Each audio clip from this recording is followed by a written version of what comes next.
Hey y'all, Irix Guy here, and this is how to switch among the various drive modes in the 2020 Audi A4. So you can switch, you can push this up or down arrow, and when you do, you can see it goes from auto, comfort, dynamic, individual. Now, dynamic is going to give you the raciest performance.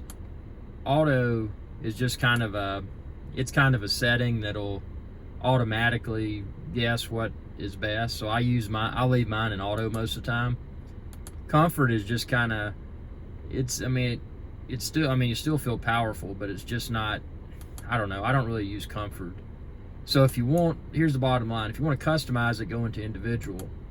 If you want the best performance without having to customize it, go to dynamic. And if you just don't want to have to think about it, just kind of want a good balance, go to auto. And if you bought an Audi because you didn't want performance, I guess, just put it in comfort. I don't know who would use comfort personally. Hey, maybe you use comfort. Why do you use the comfort setting? If so, comment below. But again, to recap, auto is just kind of the best all around. Individual, if you're kind of a nerd and you want to tweak it. Dynamic, your raciest performance. And don't forget your little stick thing right here. Pull this back and it'll kick it into sport mode.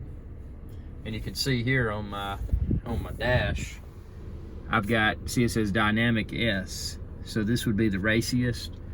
But see, now I'm going to switch it over to auto, which is just kind of my around town setting. So see, now it's auto and drive.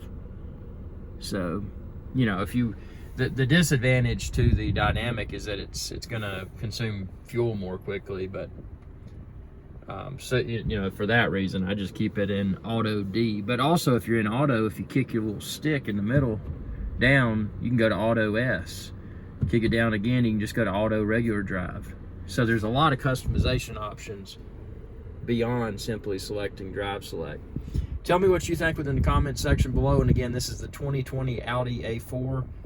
Just a quick, plain English version of what the various drive modes on the Audi A4 do. If you've got comments, again, comment below. Tell me what you do with your drive modes and which one you like best and why. Thanks for your viewership, and y'all have a good day.